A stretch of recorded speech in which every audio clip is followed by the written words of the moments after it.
Man, this whole magic heist movie idea is pretty cool. I can't believe the cast they got for this Disney Channel original movie, Now You See Me. Now, this has got to be the most stacked DCOM we've watched. Jesse Eisenberg, Mark Ruffalo, Woody Harrelson, freaking Morgan Freeman? Michael Caine's in it. Like, what the hell? What the heck? In a DCOM? And it's such a cool, interesting plot. It's just professional magicians doing a heist? Doing a bank robbery. Yeah. In like Wild. the production value, so much higher than Wait. What? Oh no. Oh, what? I think a magician has changed what film we were watching.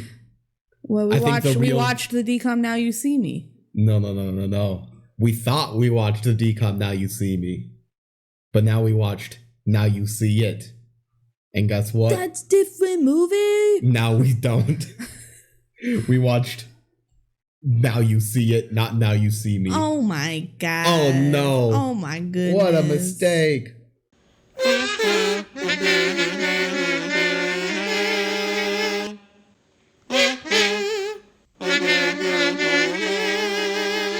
Welcome everybody to the DCOM Duo podcast. I'm Benji. I'm Kelsey. And we're the DCOM Duo. And this is our podcast. Yay! Yeah. We will actually watch Now You See It. Now You See It. The DCOM about magic. It's about a lot of stuff about magic. It is way too wild for its own good. And It's I really love it wild. for it. It's also about like reality TV. There's about a lot of things at once. And rather than simplifying into a much more digestible plot, they decided, no, we'll do everything at once. And I think we have mixed opinions on that. Yeah. I think I really appreciate the boldness of this. And I think Kelsey thinks it kind of didn't stick the landing. Yeah, I don't know. It's fine. It's just not my cup of tea, I think. Yeah, I won't go out here and say this is a top tier DCOM, and neither of us will argue that it's a bottom tier. Yeah, no, it's fine. It's fine. Pretty mid. Yeah. Like I don't hate it, but am I gonna be like, yeah, let's watch Now You See It? Probably not. There's some aspects of this though I want to shout its praises of, but we'll get to that when we get towards the plot summary. This is an ambitious movie. There's some silly stuff that I do like. So. All right. So yeah, Now You See It. We don't have any fan mail. We are recording this before our mini-sode went out just based on what our scheduling is. But nothing from High School Musical either so far. So first off, if you have anything about Now You See It, about Now You See Me, the theatrical release, I've seen that movie. I don't even think Kelsey has. I haven't even seen that. About our mini-sode, which is released last Monday. If you didn't know, that's where we go through and rank films, and we also did some fun little drafts about High School Musical, about any other DCOM. Email us at thedcomduo@gmail.com. Yeah, and we love to hear from you. Any other way you can reach us, it's cool too. It's fun. Yeah. All right, should we get into the factos? I think it's time to do the DCOM Duo factos. Kelsey did the factos this week. I did. We switched roles. Yes. So I'm doing the because magicians switched us up. Yeah. Everything here is magic. It's magic. Now You See It was released January 14th, 2005. It was the 54th DCOM. So yeah. Right in the middle. Right before this year before High School Musical. So it's like that last gasp before the modern era of DCOMs really began. I had never heard of this DCOM. I had never seen it airing. I definitely never watched it. I vaguely think I remember its existence. And early on to our DCOM marathon, I think I saw a YouTube video that was talking about it and how crazy it was. But that's all. Yeah, I had definitely never heard of it before. Our director is a very familiar name to this podcast, Dwayne Dunham. It's definitely the person we've covered the most out of anyone. Yeah, of the movies we've watched, he has directed Halloween Town, Ready to Run, Double Teamed, and Tiger Cruise. We've watched all of those. And he's directed this. He also has directed The 13th Year and Right on Track. So we will see him two more times. I'm not convinced he's the most prolific DCOM director. I don't know that for I think a fact. Wasn't there another one that he did like 10? Yeah, I don't know. Well, so we have like Kenny Ortega. Yeah, but I mean, he's done what, like 8? He did. I mean, do you count High School Musical 3? We're doing it on the podcast, but for this conversation, we shouldn't. So 2 High School Musicals, 3 Descendants. That's 5. Mm-hmm. I don't know if he's done any of the others. He did Cheetah Girls 2. Oh, Cheetah Girls 2. But I think 6. that's it. Mm-hmm. So, yeah. Also, just as a note, Now You See It was his last DCOM that he directed. So he saw High School Musical and said, I'm done. Can't do it. Or maybe his real disappearing act was himself. Ooh. Very mixed bag on all of this stuff. Mm-hmm. And I do feel like tonally a lot of these are trying for the same tone.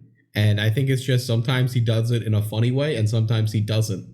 Mm-hmm. I feel like the directorial choices in this film particularly are the most wild out of all those. The rest of them I think are simple, except for maybe 13th Year. 13th Year is also pretty wild. That one's pretty wild, yeah. But compare that to like Ready to Run or Right on Track, which are very run-of-the-mill directorial choices in my opinion. Mm-hmm. So, yeah, we've talked about him enough. Mm-hmm. All right, moving into our cast. Our main character, Allison, is played by Ali McCulka. Mm-hmm. She is from the infamous Ali and AJ band. That's her and her sister. Fairly big on Disney Channel. They named the character after her. Yeah, her name is Ali and the character is Allison, so it's kind of weird. Just as a note, this was her first acting role. Gotcha. Like, period. So that's kind of fun. Ali was in the DCOM Cowbells with her sister, AJ. So we'll talk about the two of them a lot more there, probably. That was there too.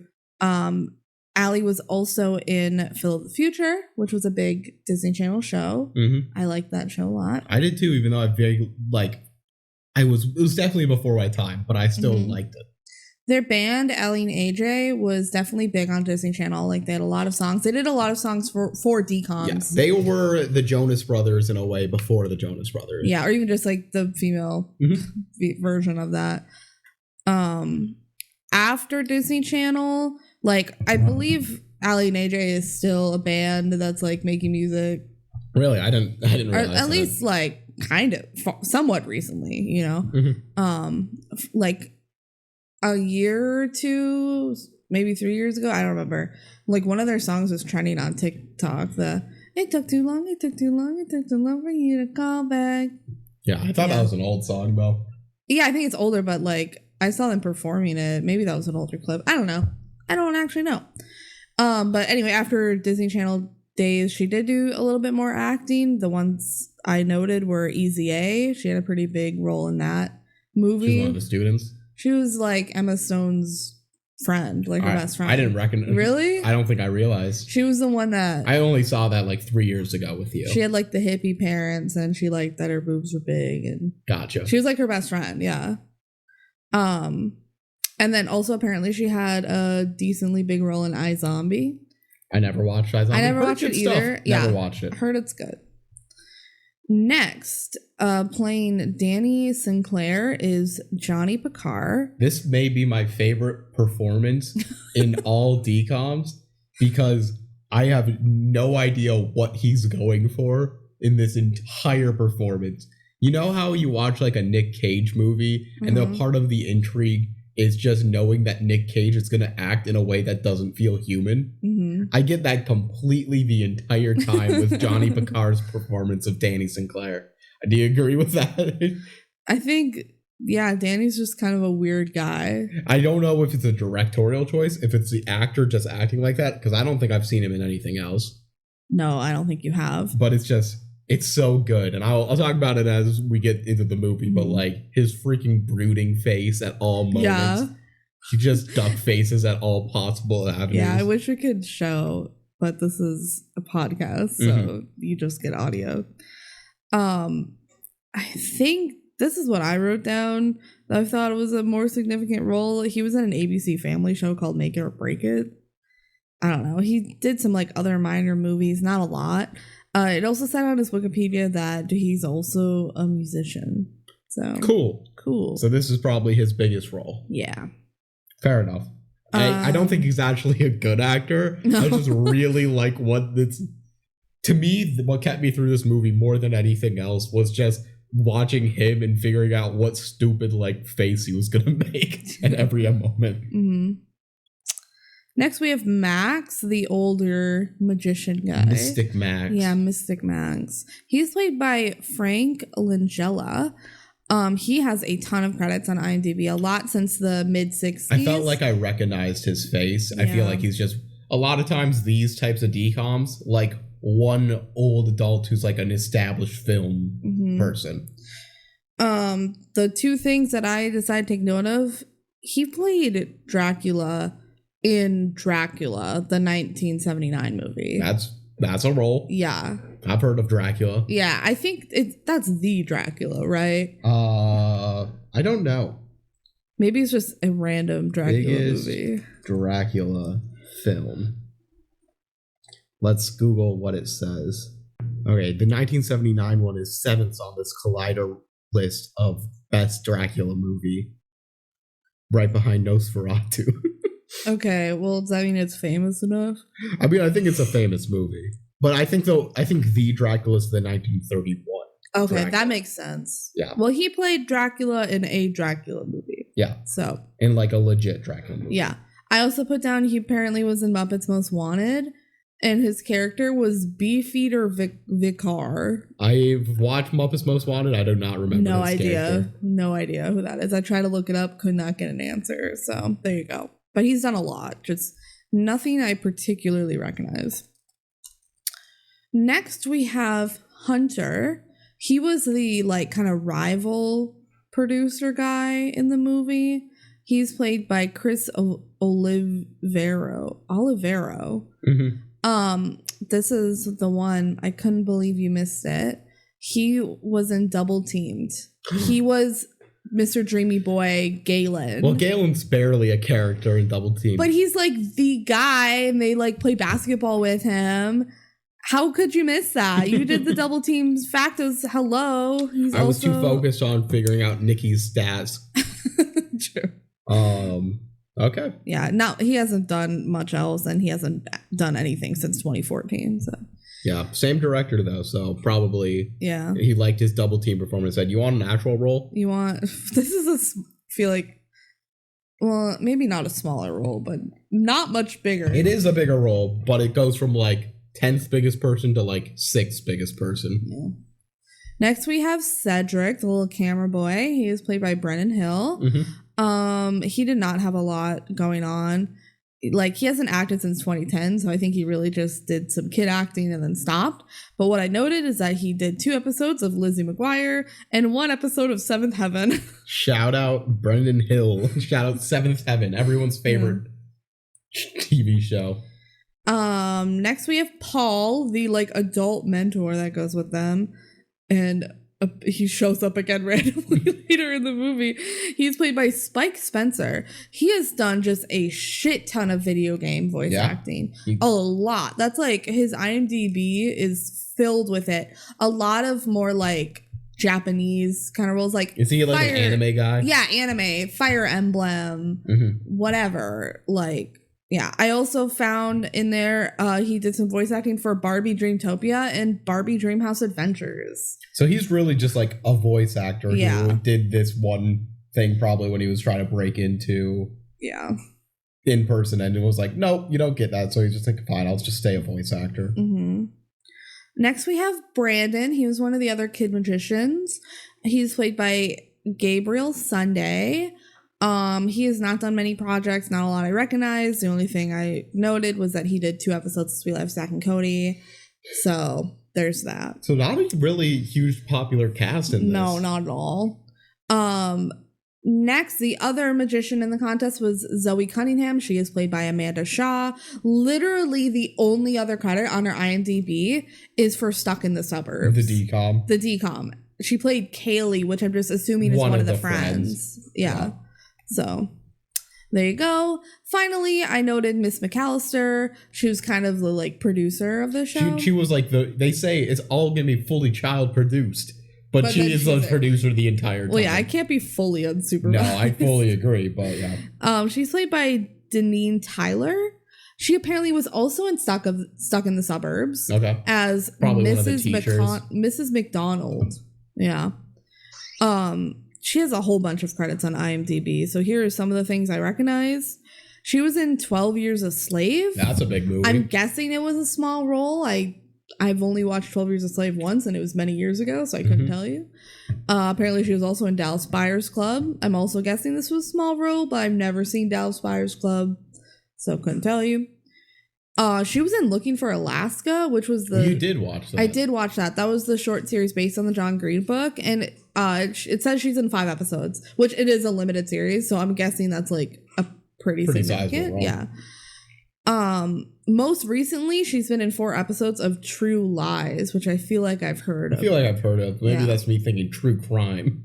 I think I've heard of True Lies. So that is all I have for the cast. Now I have actually a few fun facts. Some facts that are fun. Yeah. First off, this movie does not have a Wikipedia page, which I think last time you said the only movie to not have one, what was it? Was Life is Raw. When I said that, I didn't go through and click through every Wikipedia article. Yeah. Because I don't have that time. I'm going to be real. Mm-hmm. There's 120 like things I'd have to click for that. And the only one that wasn't linking to anything at that time was Life is Rough. Then when we go to do this one, it's just not linked on the list of DCOMs. Yeah, because it does not have... Because it doesn't exist. So I'm wondering if it did have a Wikipedia page, but it was like underkept enough and just was deleted for being false or like poorly written. Or if it linked to something incorrectly. Because there's other things that are called Now You See It that have Wikipedia pages. Yeah. Like there's a TV show. And there's a book. And so I'm guessing that's what happened. To clarify, it wasn't a book for this movie. It was just a coincidence. Because Now You See It is a very easy to copy title. Yeah. Yeah.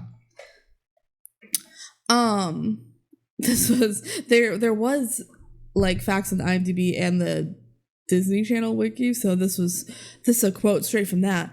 Teen pop duo Ali and AJ sang a cover version of the song Do You Believe in Magic for the movie. This song played in the credits and during the movie. So that was Ali and AJ singing. I didn't know that, but like I figured it probably would have been. They make music for films that they're not even in. Yeah, so a large portion of this movie was filmed in an abandoned bank in New Orleans, Louisiana. I wonder if that's the bank vault. That's the library. Yeah, maybe.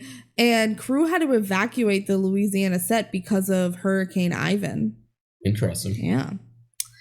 And finally, the only magic tricks that were not actually performed by the cast were the ones involving generated special effects, such as the floating card trick that Max uses to rate the first trick the students perform. So most of the tricks were actually like practical tricks that the cast were performing. Interesting. Yeah. That's nice to see. Mm-hmm. I mean, there's some that are clearly not possible, and there's reasons for that, but we'll get into that. Like, I appreciate it when a movie, even one that's low budget, like a DCOM is, goes the extra mile to make it actually like a legit magicianal. Yeah, it looked pretty good. A legit magic trick for a lot of these, except for like what Danny does, but that's because he actually has magic. Yeah. Spoiler alert. Yeah. Whatever. Okay. All right. Should we do the Disney Plus description? Sure. Do you want to read it? Allison Miller will do anything to make her name for herself in television, so she signs up to produce a new reality show that's searching for the world's greatest kid magician.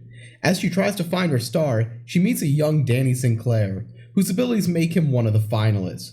But as she gets closer to Danny, he reveals a secret. His magic is real. What? Yeah. Pretty short and sweet. Honestly, this is what most descriptions should be. It's just not what most descriptions are. Yeah. This does exactly what you want. It gives you the basis of the film, and it kind of explains the first 30 minutes, roughly. Yeah. And I think that's what you should do. Yeah. It gets you hooked, and that's what it's about. It does spoil the real magic thing. Yeah. Which I feel like is good going in not knowing that. But I think that's only if you get to look at the extra details. Yeah, no, you're right. It's a different level of intrigue. Yeah. Yeah. Cool. You ready to jump into the movie? I'm sorry, I'm supposed to say. Oh. Are you ready to jump into the movie? Okay, right. We reversed roles. So go ahead.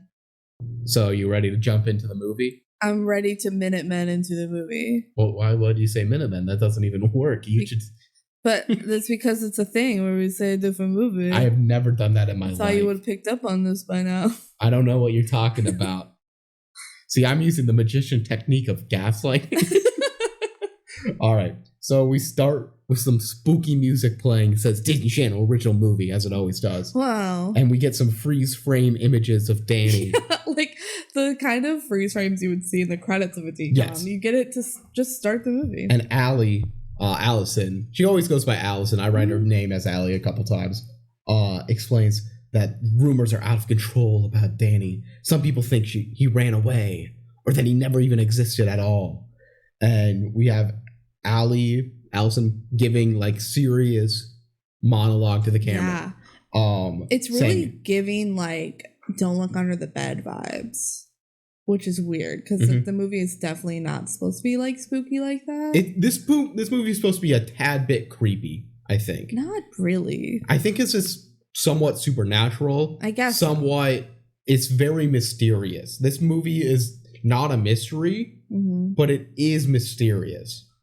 Yeah.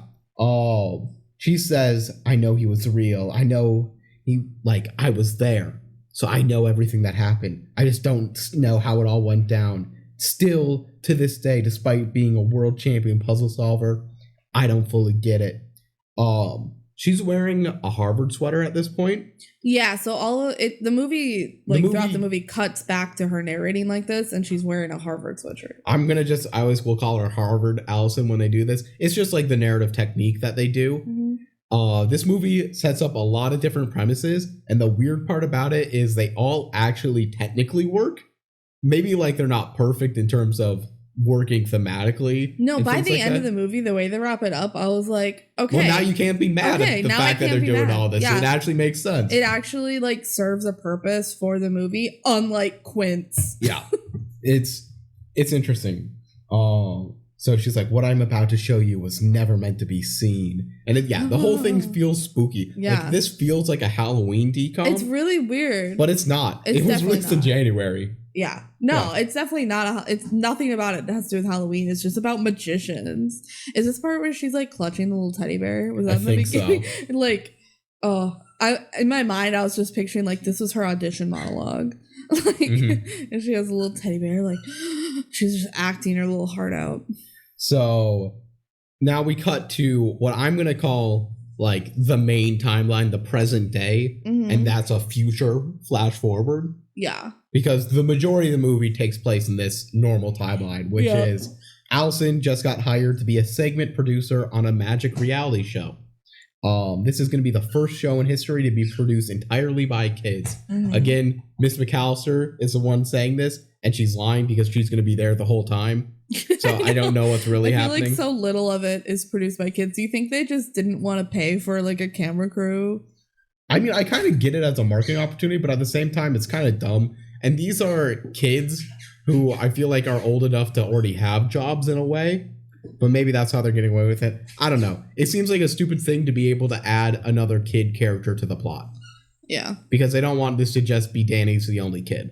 Yeah. They wanted like a bunch of kids in there. So yeah. That makes sense. Side note, if you hear squeaking, it's our dog. If you hear her, she's playing with a squeaky ball. So sorry about it. Oh, she's giving me we're not going to take it away. Because she wants to play with her squeaky ball. All right, keep going.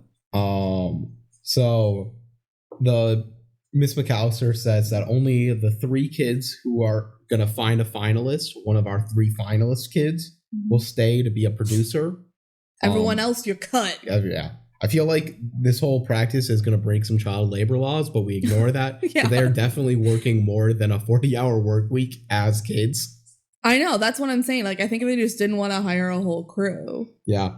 Seems like a good money saving mechanism, not gonna lie. Allison is so freaking And they're not paying them full price. No. They probably aren't paying them at all. They're doing it for credit. That's how they get away with the child labor laws. Yeah. Because the kids are like, I wanted to do this. Yeah. How did they find kids that want to be a camera operator? Maybe they're probably that exists. Yeah. People are into tell me you wouldn't jump at that. You wanted to be a camera person. If that opportunity existed. In another life, I would be like a camera operator, honestly, for like sports games. I think would be fun. Yeah. So, Allison is immediately showcases herself as being the eager, excited girl who's hands up, teacher, you forgot to give homework type personality.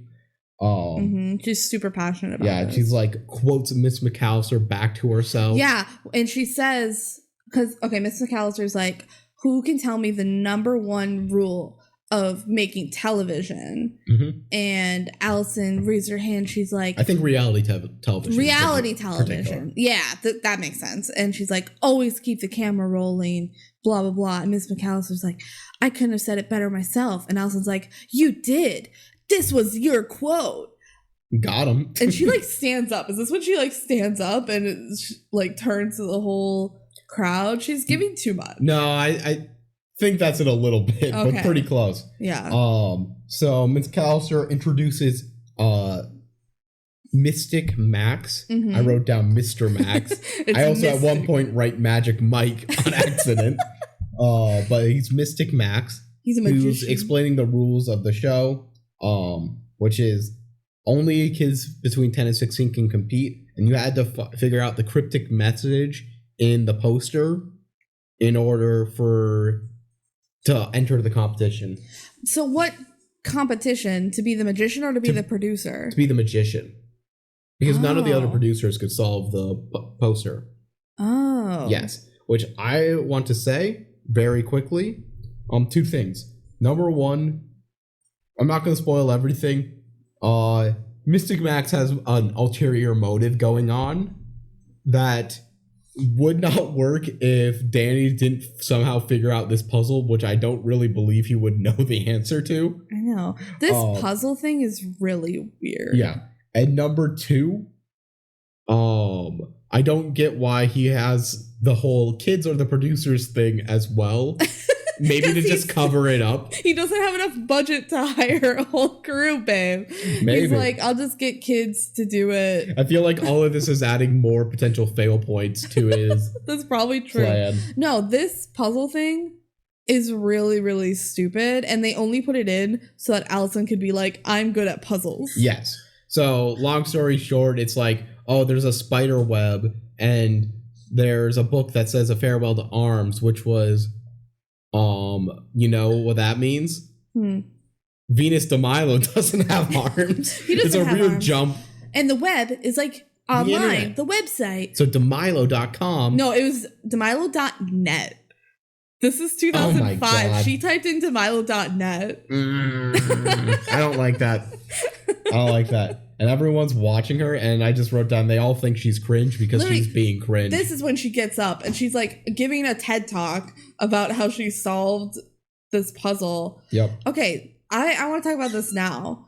Her characterization is like in a kind of an annoying, like over eager, try hard. And I actually like that they made this decision because it's something different for a main character. Usually this character in a DCOM is just a side character, a friend, or the annoying kid in class that nobody likes. This is our protagonist now. This movie very easily could have been a standard DCOM plot. So easily. And it's not. It's really not. The characterizations are all different. Both of our main characters do not really exist as they are. Well, Danny probably does a little. Like Danny, I would compare to like Going to the Mat, where it's like kind of scorned, I don't fit in kind of character. Yeah. No, that aspect, yes. But also Allison as a main character is something we never see, and that those people exist. Yeah. No, someone like this that we root for. Like, I like that. Someone you're like, you're cringe, but also you're right. Yeah. So Mystic Max gives her a rose for like explaining the solution. She's like so smitten. She's like, oh, I got a rose. Yeah. Oh my god. So then they explain to us that the teams of kids, there's gonna be a cameraman kid, a producer kid, and an adult mentor, which is good because they need like a supervisor. Yeah, good for them for not just sending kids out on their own. Yep. So she's got a cameraman named Cedric on her team, and she's got an adult mentor named Paul, and they're gonna go around like the Florida, Alabama, Georgia area. Each team gets like a different region. Yeah, and they're gonna drive around to the 10 kids in that region who solved the initial puzzle, to see if any of them are good magicians. Which, by the way, solving a puzzle does not make you a good magician. I was just about to say that. Like, that's why all of the magicians that they like interview suck. It's because the kids that solve the puzzle are puzzle solvers and not necessarily magicians. Yeah. So, during this, like before this, Allison reiterates, the story's about Danny. It's not about me. Oh yeah, she goes on a rant of like, I swear I don't try to be a know-it-all and people don't like me very much. But anyway, this is about Danny. Yeah. It's very Quince of her. Yeah, this movie is a better Quince, which is not hard to do, but there's a lot of similarities. And it's kind of the evidence of what we were talking about in the Quince podcast, where you don't have to change too much from Quince to make it a much better, if not necessarily good movie. Yeah. This movie does a lot of stuff. And really, I appreciate it doing a lot of stuff. This movie just keeps chugging along. Like it's never satisfied with where it's at. Sometimes it veers off in directions of like, what? Where are we going? Why are we going here? This? Yeah. So now we're going to get like a montage of all the kids trying out. Yeah. And like they all are very bad at magic. They're not even just mediocre. They suck. They're very bad. None of the tricks work. There's kids who are stuck in straitjackets and can't get out. Yep. There's kids who like can't figure out the right card on a card trick. There's someone who tried to disappear his dog and then it just pops out. Yep, you can see it. Yeah. The girl with the rings. There's a lot of things that are bad. It goes on longer than is probably needed, and it ends with a guy pretending to make a cake in his hat, but he forgets to switch it out for the rubber cake. So he puts the hat with eggs on it on Allison's head he cracks an egg. He cracks an egg. He pours in some milk and some like flour or whatever into a hat, and then just dumps it on her head, and it pours all over her face. This is goop. And then they have a shot where she like spits some of it out, which is so disgusting. Like that much of it should not have gotten in your mouth unless you were actively like had your mouth open trying to get it in there. Second, it wasn't mixed. No. That would have just been like pure egg in her mouth, maybe milk. But like, it was a pretty nasty goop and not very funny, but when are goops ever funny? Yeah. Well, I always talk about goops just because I want to keep like a documentation of how many goops there are. A goop tracker. Yeah. This is the only gooping in the movie, I believe. Yep, I think so. But it is an absolute gooping, and it's done exactly how a gooping is done. Yep. So, yeah, she's back in her Harvard cutaways like, man, if I don't find a kid, I'm never going to get a job in television. Pretty dramatic. It's pretty dramatic. And she's like, well, all of my kids kind of suck, though, so it's done. There's only one kid left.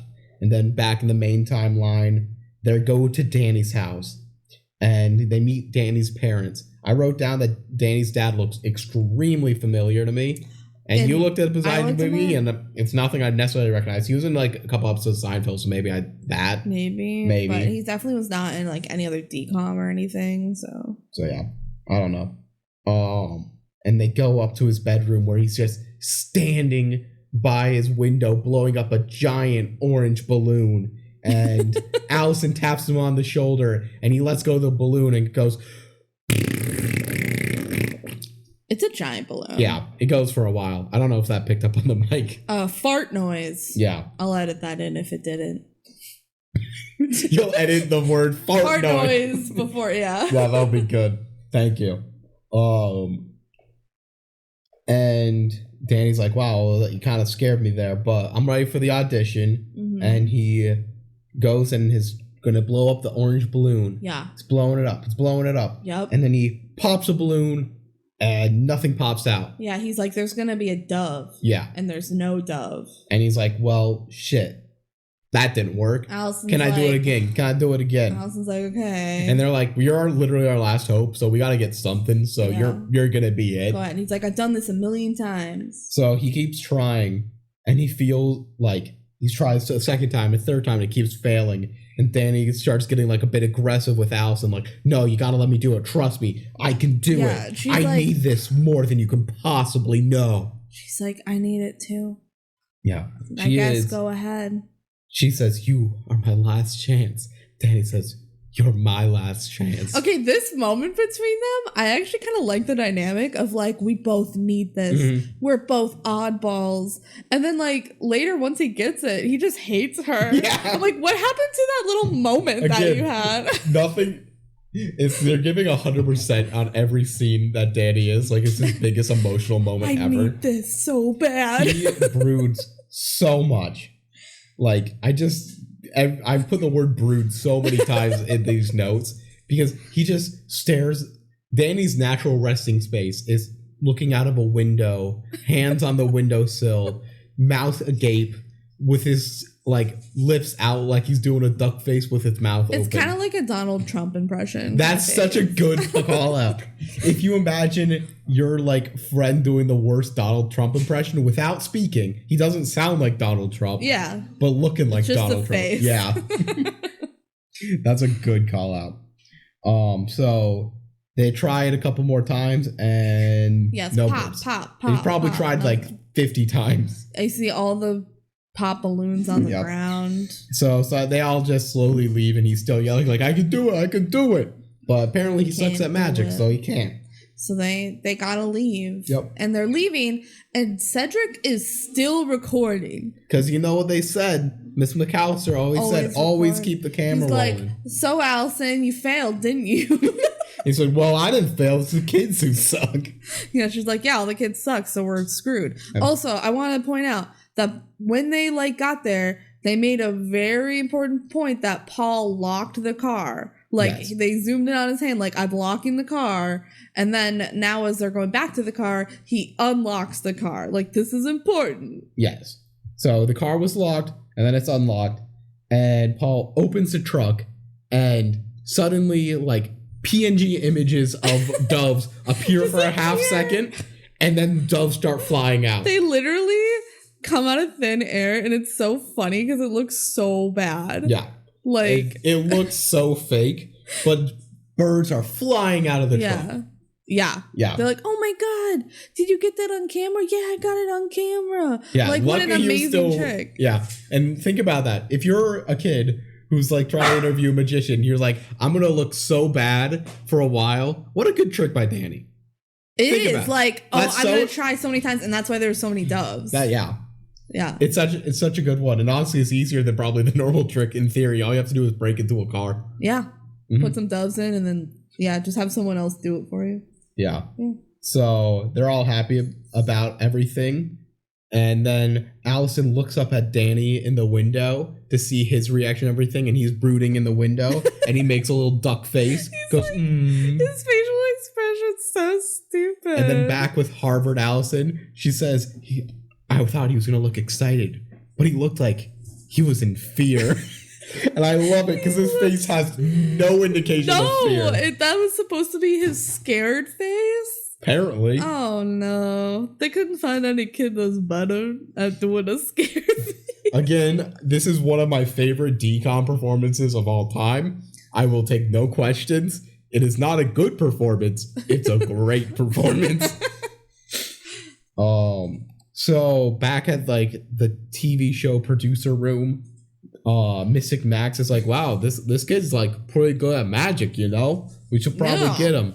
And the other producer kid, his name's Hunter. He's like the antagonist of the reality show side. Mm-hmm. He's like, well, he cheated, you know? Clearly like, someone helped no way him you with can it. do that magic trick. It's a magic trick. Literally, you could do that. A lot of magic tricks probably have someone behind the scenes doing stuff. Yeah.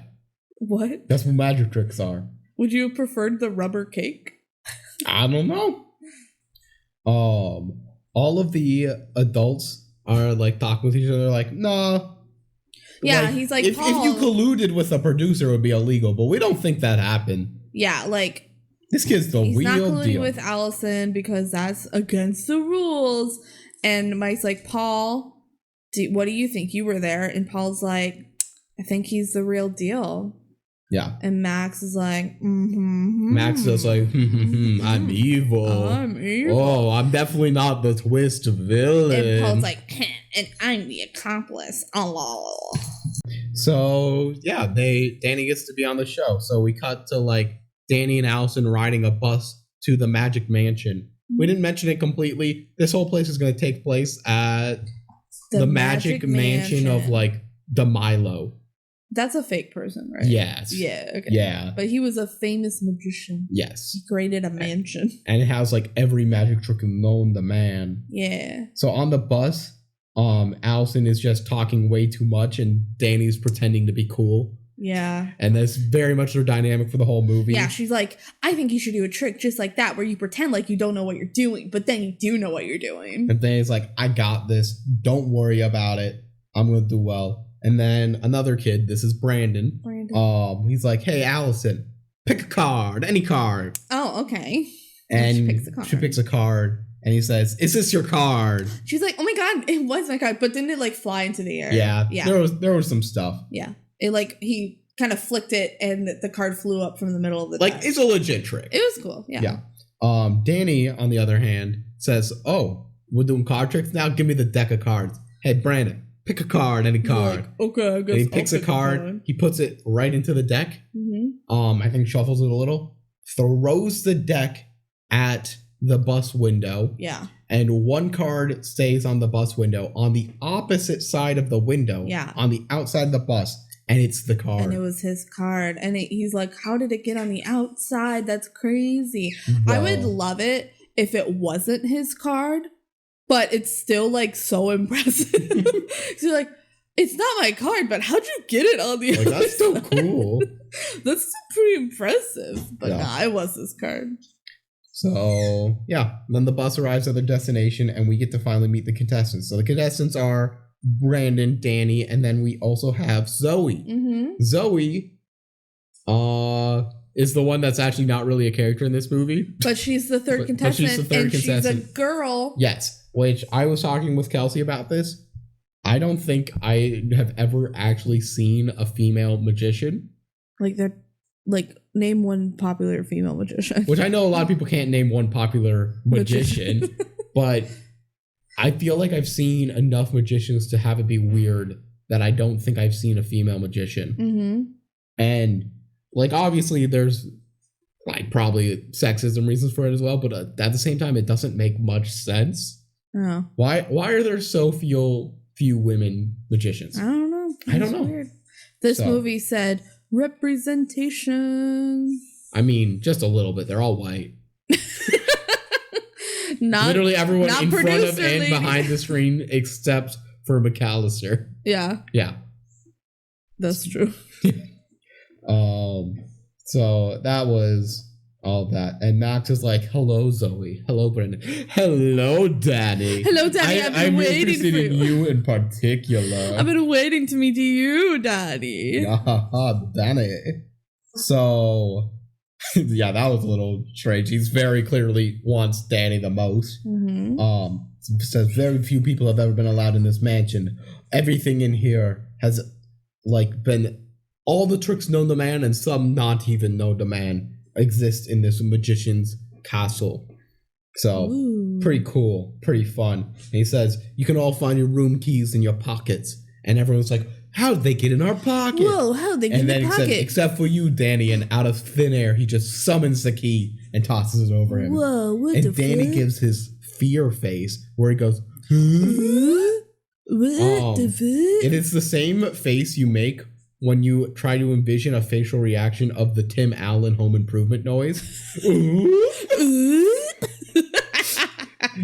I don't know why he keeps doing this. He does it the whole movie. It's great. It makes me laugh every time, and it's not supposed to. Yeah. Yeah. So Danny goes to his room, and Allison keeps trying to talk to him, like, hey, you gotta talk to me. We're on a team. and I'm the producer, and I'm trying to win this so I can get a job in Hollywood and be a like $1 billion film producer. I don't know. And Danny says, leave me alone. Which honestly, she should just leave him alone right now. Allison says, you're a reality star now. You got to be charismatic. You got to survive heartbreak. You got to do all the things that reality stars do. This is like in the early days of reality television. We got to remember that. Yeah. This is like right when it was becoming big. The Survivor boom was just like at its tail end. The American Idol boom was at its beginning. So that's huge. I don't know what the whole history of reality TV, but like that's why this has a reality TV element to it. Yeah. So, yeah, she's like, I know all of these shows. I know all about it. I've watched a lot of reality television. Yeah. And Danny says, here, we'll make a deal. I will do literally everything in my power to win.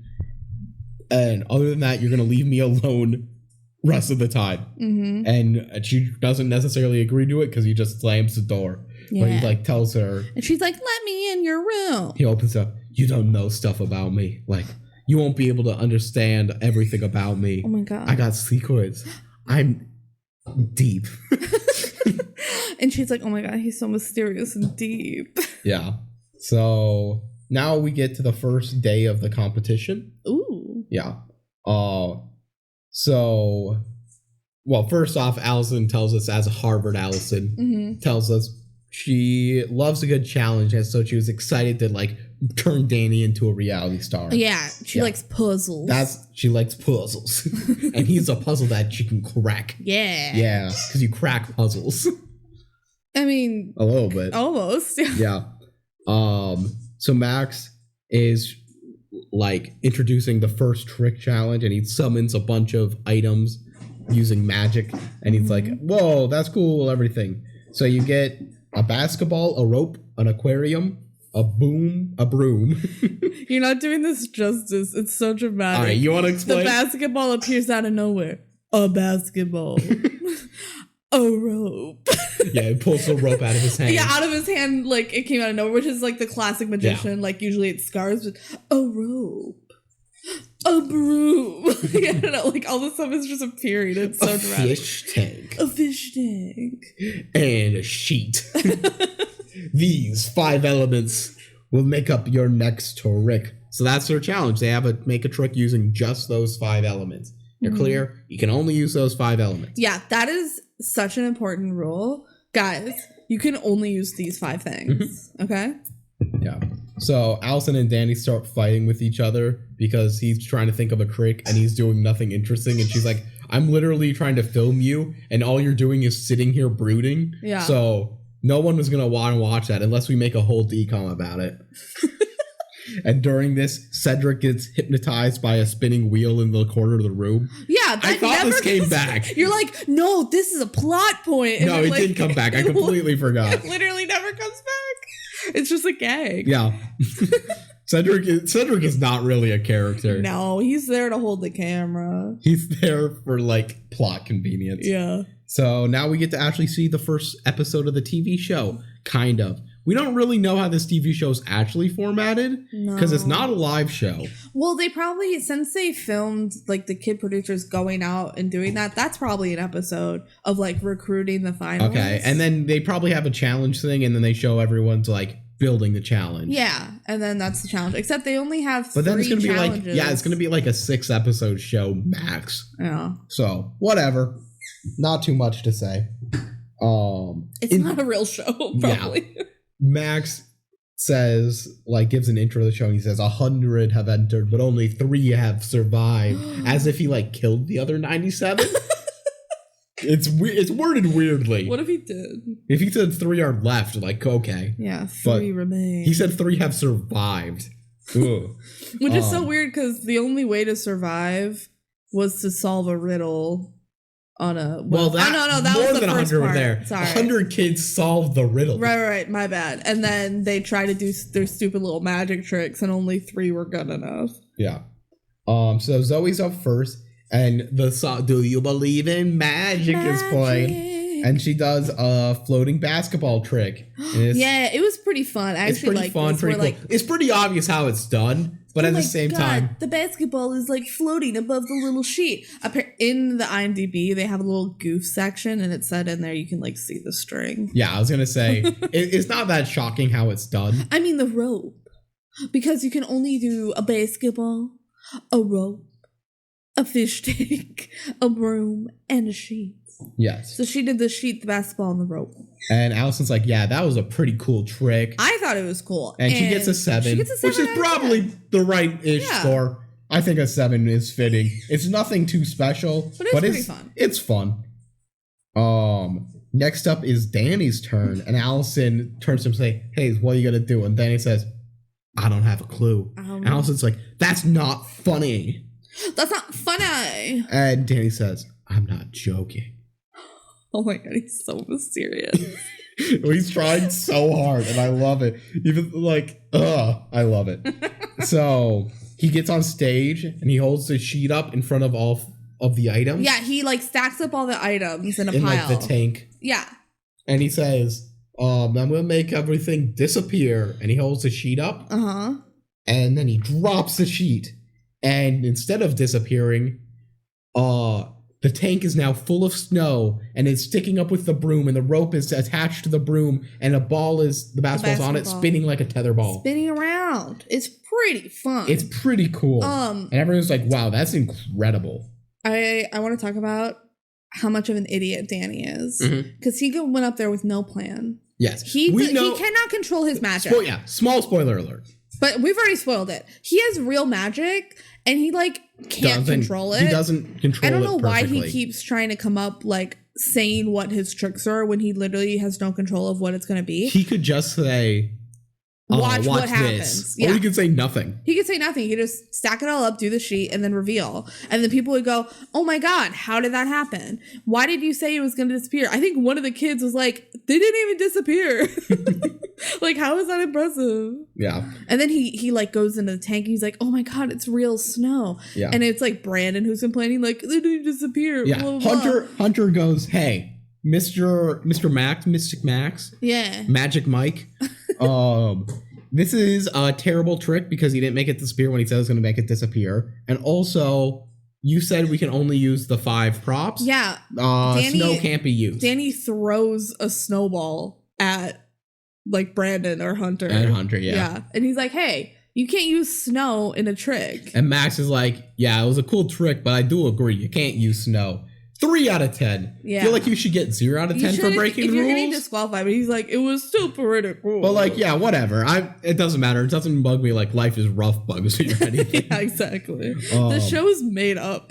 So anyway. Brandon's up next. That's Hunter's kid. And he's the one that's like the clear threat to win. They really paint Zoe out as not a threat. But she's like decent. It's not that she's bad. It's that Brandon's good. Yeah, and cocky. Yeah. So he says, I need an assistant for this. And Max just goes, Danny's already up on stage. Yeah, use him. Which feels weird like, to me. Danny was cleaning up his act. Yeah. And he's like, just go use Danny as an assistant. Yeah, that is weird. Why did he even say I need an assistant? Maybe he was asking for permission to use an assistant? Because that's not a prop you're allowed to use. And Danny literally says, like, you can only use the props. Why are you using me as an assistant? Like, good point, Danny. So... they do some like petty insults, and Danny's like holding the sheet up in front of Brandon because that's what this trick is involved with apparently. I don't know, kind of weird. And Danny literally makes Brandon disappear. He drops and he's just off the stage. He's behind the sheet and his voice cuts off like mid-word. Yes. And then he drops the sheet and he's gone. It's like actually kind of bone-chilling. Yeah. If you saw this in real life, you would be like, no, that's more than a general magic trick because his words cut off like he was snapped out of existence. Yeah. And Danny's kind of freaking out. He has this brooding face. Yeah. He has his fear face. And then after like 10 seconds, maybe, Brandon starts yelling. He's in the back right corner of the room, spinning on a spinning wheel like on the wall. Like that you would throw knives at. Yeah. Holding the broom, and he's just yelling, and he's like, ah! And Max stands up and gives him a 10. Wow, what an amazing trick. Bullshit. Yeah, Benji the spinning wheel is not allowed to be a part of the props. What the hell? What the hell? Plot hole? What the fuck? I also loved when he disappeared and Danny's freaking out. Everyone starts clapping because they're like, whoa, what an amazing it's pretty trick. crazy trick. Which is so crazy. If this was like actually a serious moment, like bad shit cannot happen at a magic show because people will just be like, that's incredible. Yeah. No, like, wasn't there someone who died in doing a straitjacket trick? I'm pretty sure thought it was like he drowned in a straitjacket trick. Oh my god. Remember the episode of Drake and Josh where they're working with a magician and he fakes his death? They think they like actually stabbed him with the swords in the box. And like, how long did it take for the audience to be like, oh my god, wait, this is real? And then it ended up being fake. Yeah. Pretty crazy. So Danny broods himself off the stage and Mac looks at Danny like, I think this is the one. His evil little look. Yeah. Then we get a very minor scene of Danny and Allison like arguing as they always do, and they go into a hall of mirrors. Yeah, what the hell? Like, Danny's like, I don't want to talk about it right now because she's like, I know something happened and you're not telling me. So the Hall of Mirrors, from what we can tell on this, everyone knows what a Hall of Mirrors is. It's a little mirror maze. Funky little mirrors. He just walks straight into the room. Allison follows behind, and then he walks out, and she's like lost. Because of the mirrors, she's like, I'm lost. Like, people, the only 2 times this goes in the entire movie, this Hall of Mirrors, it's people losing each other. Yeah. When it's all they do is walk in and out. It's like kind of insane. What is this even doing here? I don't know. I mean, it's for every magician trick, and there's a lot of mirror tricks. I don't know. It's like a funhouse little maze. I don't know. So now it's that night, and Cedric and Allison go and investigate the stage of the trick because they're like, man, there has to be a trapdoor. There has to be a trapdoor. How else did Brandon do his trick? Yeah. And they say, whoa, there's no trapdoor. And then Hunter and Brandon appear, and they go, man, there's got to be a trapdoor.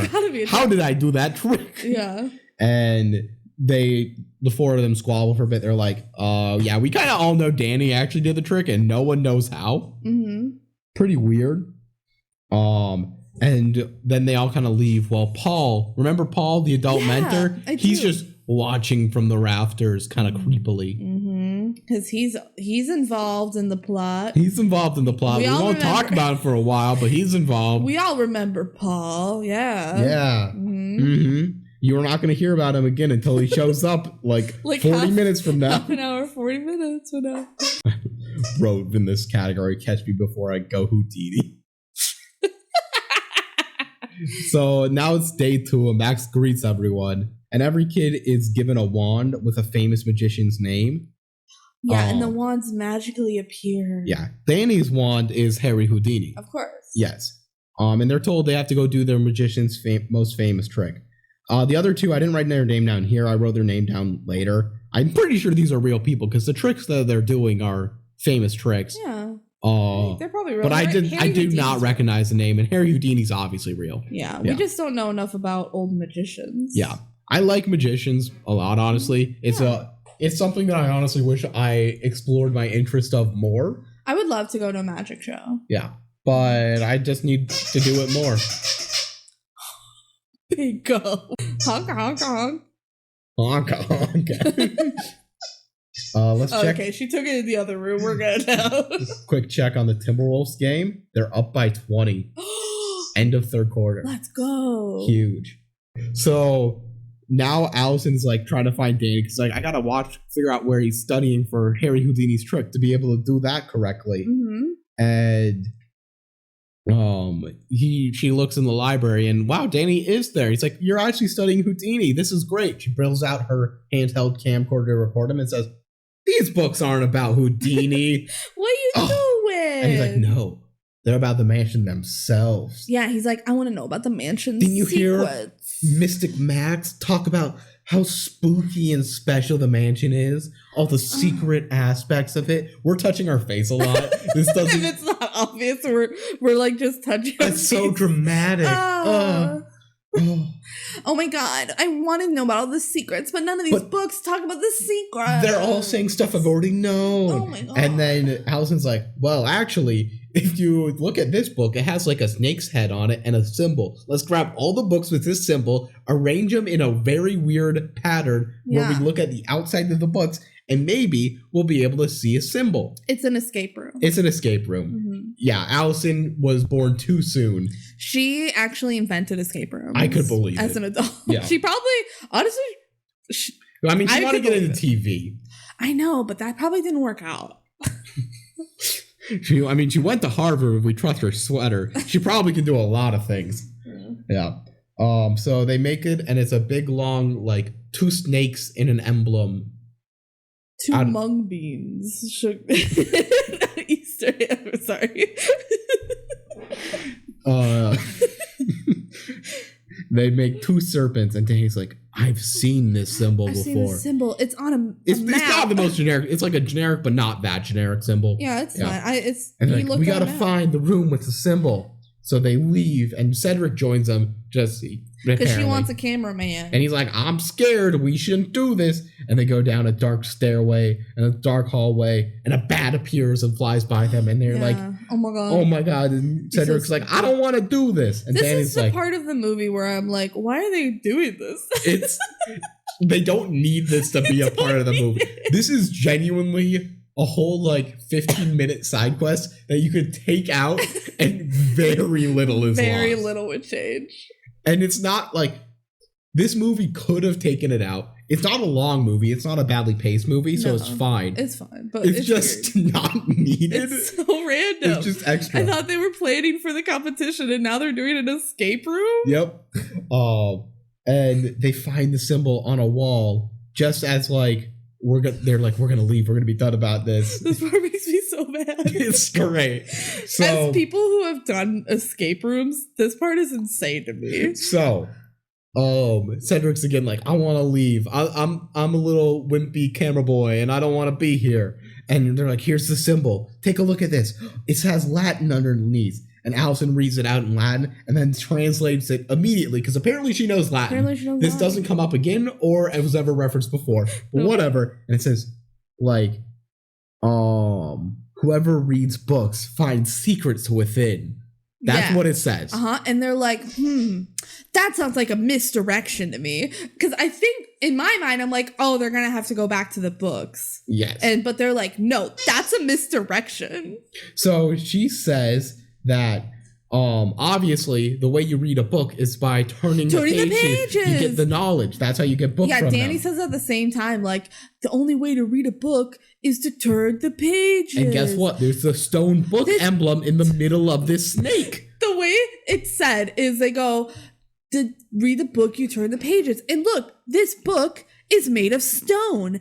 Let's turn it. So they twist the little emblem of the book 180 degrees and it lights up in red, and suddenly to the left of them a door opens. The door opens. A secret door. This part makes me so mad because the logic is read the Latin phrase, you get knowledge from books. Well, fuck that phrase. That's a misdirection. To read a book, you turn a page, and this book is made of stone. Maybe the books did mention something about that and they just skipped a step. They didn't mention it. And then they just turn the little dial. If I were in an escape room, I would just be touching things and realize that it can turn. Like, literally anybody can just grab it and turn it. You don't have to solve this stupid riddle to try and turn the little circle. Be like, maybe this is how it opens. Because they don't turn it in, like, a specific way that's for the riddle. They just turn it. And it opens and it works. It's great. Oh, my God. Cedric reiterates how much he doesn't want to be here and he's claustrophobic, which I would make fun of more because this is kind of cool and interesting. But yeah, if you're in this situation, your something's not right here meter is going hard right now, especially as they go in and there's a big old secret vault. Like there's a big old bank vault. It's like a bank, like where they filmed. And Danny starts fiddling with the bank vault and he like cracks. He cracks like it perfectly. Code, yeah. He turns the vault perfectly. And they're like, "How'd you do that?" And it's like a lot of practice. He practices cracking. Oh, did he lie? I think he lied. I like actually believe him that he practiced cracking safes. So then as he opens the vault, the door behind them closes and they're locked in. No, how are we going to get out? Barely an inconvenience. Super easy. So the door closes behind them. They go into the vault and it has lit candles in it, which they don't mention, but implies someone's been here pretty recently. The whole room is filled with lit candles, and they do not bat an eye at the lit candles. Who lit those? It's magic. It's Ooh. Oh my god. Oh my god, it's magic. They're magic candles. And they are like, wow, this is DeMilo's secret library. This is like his place. This is where he studied and all the things. Man, we're going to get so much info in here that's going to be helpful for us. Yeah. None of this comes back. They literally do not reference anything he finds in this library. Nothing in this plot and actually matters. He comes back to it later as like a little hiding place. And they film another scene here. But other than that, this has nothing to do with the plot. Other than like showing that DeMilo, whatever, was also magic. Yeah. I guess. But you kind of figure that out or is told that later. Yeah. It's stupid. This part's so pointless. So, as they're like starting their investigation, Cedric says, hey, look, another stone book. What do you think will happen when I twist this one? And they go, no. Like, why would they be that mad about it? I know. He shouldn't just do it, but at the same time, that did a good thing last time. No, that's the thing, is like the way this whole mission progressed, they should have been like, yeah, I wonder what'll happen. Instead they go, no. And then we get transition, like a magic top hat appears and like the screen flashes blue and pink. And then they teleport back into the library. You know those like old cartoons where it like transitions, like kind of the superhero one where like where their face like kind of I was saying this feels like a Wizard of Waverly Place trippy dance theme. So now they're back to the library and so, like everyone's like, wow, that was weird. And that's it. Yeah, well, that was crazy. We're on the floor now, back where we started, huh? All right, well, let's go do the magic show. Yeah. So now we go into the show episode 2/challenge 2. Yeah. Probably not episode 2. But challenge number 2. So Zoe's first with Alexander Herman as her magician. Nice. He apparently did the rabbit in the hat trick. So she pulls some rabbits out of a top hat. And the last one's really big. Yeah. It's really cute. They're like real rabbits. I'm going to Google to see if he is an actual person. It looks like he is. He did the rabbit? I assume so. Because, like, why would they lie about this? Yeah. Yeah, I think he did the pulling a rabbit out of a hat. Which, to be fair, I've seen pulling rabbits out of the hat. It's cool. It's way more just an iconic thing than a really impressive trick. Yeah, it's like a huge symbol of magician is like a rabbit in a hat. Yeah, that's like the thing. So, yeah, he's probably pretty influential, but at the same time, she gets a 6 for this, and I get it because she deserved better than that, I think. She did good, but also she was very limited by source material. How can you really do a new rabbit in the hat trick? Penn and Teller did it.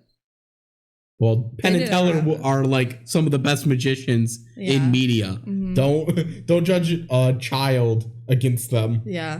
So Brandon's next. He has Harry Blackstone, which I believe I have heard of him. Okay. I'm gonna double check him as well real quick. He did a floating light bulb trick apparently, which all of the lights are out except the light bulb. So like it's so obvious that the light bulb is just on a string. Yeah. That you can't see because the light bulb is the only thing lit up. He was well known for his floating light bulb trick. So basically what the show says. And he's like, oh, I'll spin this ring around it to prove it there's no string. But and it's clear he doesn't go all the way. Yeah, he just kind of shakes it. So, which I get the illusion. It's like, since it looks like it from the right angle. Yeah, that it's spinning around the whole light bulb, but it's not. Yeah. I don't get how he's like controlling where it goes. Is it like a drone? But drones didn't exist in 2005? It's something that if we spent a lot of time, we could come up with a feasible solution for. Yeah. I don't think it's that good, but Max thinks it's great and gives him an 8 because Max hates women. Yeah, Max hates women. The rabbits were way better than the light bulb. I would agree. I don't think either are particularly great. I think both of the first act tricks were better. Yeah, I agree. Which is interesting, but whatever. Finally, Danny does Houdini's trick, which you would expect to be one of his daring escapes. Yeah, like the straitjacket and the water. But he says, I'm actually going to do his vanishing an elephant trick, which I believe I have heard of. Okay. Again, I'm not a magician historian, but I believe I have heard this is an actual thing. He's like, that's his best on-stage trick, and the other ones are like dunked in water. That's probably not a safe thing to try. The straitjacket or the chains, and he like escapes. Yeah. So he brings out Brandon dressed as an elephant, and I think Hunter's the butt. Yeah. Like they're both doing it. How did he convince them to do it? I don't know, because he helped out with their other trick that they got a 10 on. Maybe they were forced to help. Yeah. Maybe they're like, this will make good TV. And that's what really matters. So he's like, I'm gonna make him disappear. And he doesn't vanish. Instead, he's being put onto a mechanical bull. Yeah, a mechanical bull just appears. It appears right on stage, and like Brandon's now just on a mechanical bull, and he's like yelling around, and then he falls off, and Hunter goes and checks on him, and like he might be hurt, and everyone's like, what the hell? You just brought a giant mechanical bull onto the stage. And Max looks with awe. He's like, we don't get to see a score for this. True. I wonder he would have given it 10 out of 10. Maybe, but he also didn't make the elephant disappear. He once again didn't do the thing he said. Which this one he kind of has to say because of the ruling of it. But the last time he didn't have to. So we cut to the producer's room where everyone's like talking about how incredible the trick is. And Hunter goes, y'all, he got to go off the show. Danny, dead to me. This is impossible. I think he's using real magic. Yeah, he's the first one to bring up like this is literally like all impossible. I think this is real magic. And everyone's like, what? You're just jealous, Hunter. And Allison's like, come on, Hunter. Clearly he's not real magic. And he's there's like, stuff in the world we can't explain. And Cedric says, like Donald Trump's hair. Donald Trump joke in 2005 that's aged fine. Compared to all other Donald Trump jokes you could make, it probably aged pretty well. I wouldn't have even known who Donald Trump was. You didn't watch Home Alone 2? Or The Apprentice? No. I think I had heard of The Apprentice, but like if you pre-2016. When you're 6 years old. Yeah. Well, yeah, this movie came out when I was 6. But even when I was like 12, you probably couldn't have asked me who Donald Trump was. I would have been like, I don't know. Like really before 2016. No. I didn't really know. I mean, I felt like I knew the whole time. I didn't watch The Apprentice. Yeah. But yeah. Donald Trump joke in 2005. And they're like, tell us how you did it. And Allison's like, he can't reveal his magician's secrets. And Danny says like, I don't know. Yeah, he goes, I don't know how I did it. Because then Allison... Yeah, I was like, yeah, magicians don't reveal his secrets. And then they all are like, well, actually, we need to know to make sure you're not cheating. Brandon, in a perfect little whitey voice, is like, yeah, we all really want to know. Yeah, they all go, come on, like, just tell us. And Brandon, yeah, come on, I really want to know. Like, we can't do it justice. It's something that... So in the middle of the scene, we both just burst out laughing. It's such a funnily delivered line. Come on, Danny. We really want to know. And then Danny goes, you guys really want to know? Yeah, and Allison's like, yeah, you have to tell us. Hunter's right. It's real magic. I'm really magic. And Max walks in and says, very smart, Danny. It's really smart to pretend like you're a real magician when you're not. Good job, Danny. You're smart. I'm going to invite all of the world's biggest skeptics of real-life magicians, which I'm the president of. I'm the president of the skeptics. Because I really don't believe magic exists. And we're going to prove for a fact that you're not a real magician. And Danny makes his fear face and he's brooding. Max said, gaslight, gatekeep, girl boss, except not girl boss because he's sexist. Yeah, he says gaslight, gatekeep, boy boss. So now Danny's nowhere to be found. It's like the next day, I think, and Allison goes searching everywhere. And she eventually finds him. Guess what? He's in the bank vault library. It comes back. He's in the super important vault that they spent 15 minutes trying to crack.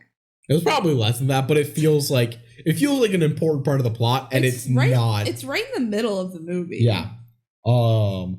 And she's like, the panel's waiting for you. And Danny says, I'm not doing it. No matter what happens, it's bad for me. Allison, you don't know me. I really am magic. And like, I'm a real freak. I'm a little freak. Ooh. I'm a little freaky boy. Yeah. And this started when I was looking at a skateboard in a shop, and I said, man, I really want a skateboard. And then a skateboard appeared under me. And then, like, I don't know how it keeps happening. Ever since I stole a skateboard on accident, magic happens. I'm scared all the time. I'm so worried for my life. I have no control. It's why I don't have friends. But I also don't want to be a lab rat. I don't want to be studied. Oh, what do I do? And Allison's like, I know how this feels. I'm not popular. I'm an outcast too. I'm too smart. I can be the one person who really believes in you. You should go into Max's experts. They're gonna let you find the truth. And yeah, apparently that works for him because he goes and does it. They never explicitly explain why Danny entered this competition. And he said when he was auditioning, I need this. I think his reason was the studying that he was doing because he believed he would learn about his real magic. All right, so they said show not tell for this part, which is different than a lot of the other stuff that they've done. They do a lot of showing and telling. Yeah. Like everything is supposed to show and tell, but not in a way that really you hate it. Yeah. It's a weird movie. This is one where I don't know how well our podcast is doing in describing just how awkward the vibes are of this movie at all times. For real. This whole monologue Danny has, this was his audition for the movie. Mm-hmm. Just like, I wanted the skateboard real bad, and then all of a sudden the skateboard was below me. So Danny goes in front of the skeptics crowd, and we get introduced to them, which are like two like professors, and also a psychic for some reason who's like actually believes in magic. Yeah, I don't know why they have her. I guess for diversity. And he explains to them, I first got my powers when I was 13 years old. No one in my family has magic powers. I don't know what trick I'm about to do for you, but I'm gonna do a trick and something's gonna happen. And Max is like, you don't have to perform if you don't want to. You could just like quit. Yeah.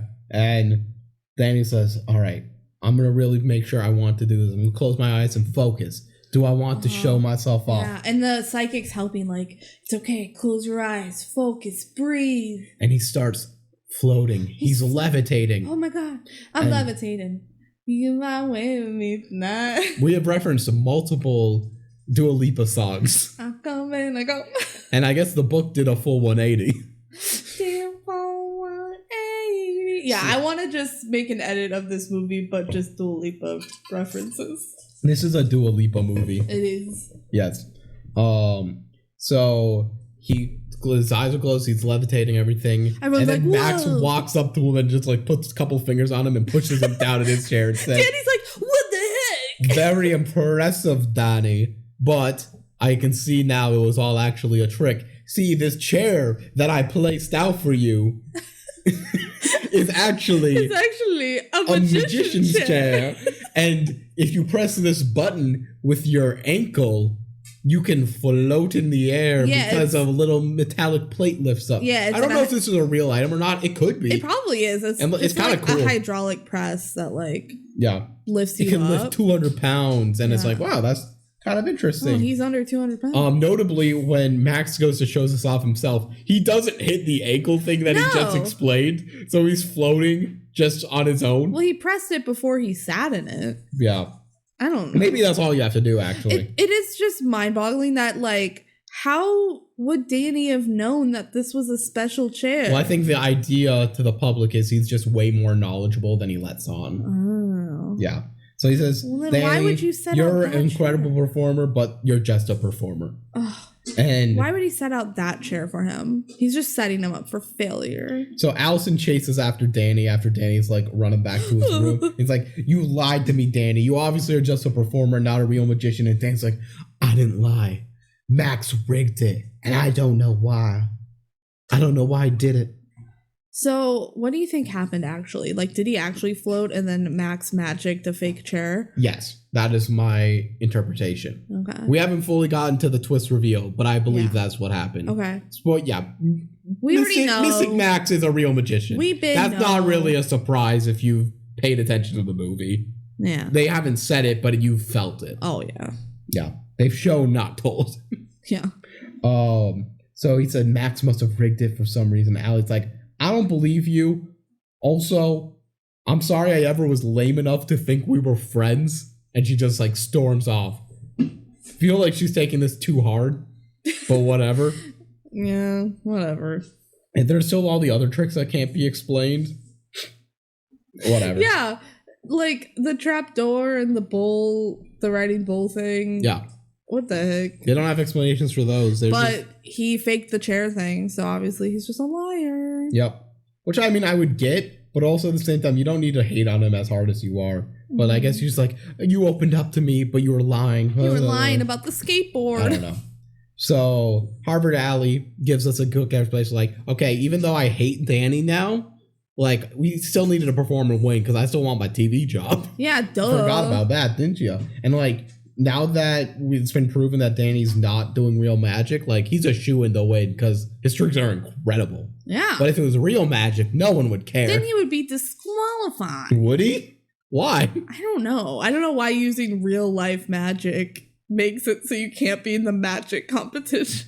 Yeah. Seems like the other people just need to get good. It's unfair advantage, I guess. Yeah. So Cedric and Allie are like hanging out. And Cedric's like, hey, we should go film Danny. And Allison's like, I'm busy. And what she's doing is taking photos of Danny and just drawing mustaches and like angry faces they're on. Like little Polaroids. And she like does a mustache. She's like, I hate Danny. I feel like the script went through like one script revision and it was just deleting like unnecessary like filler lines and leaving in all of the concept that they had. But this part's hilarious. It's great. Like, I don't know if it was supposed to be played for laughs, but I found it very funny.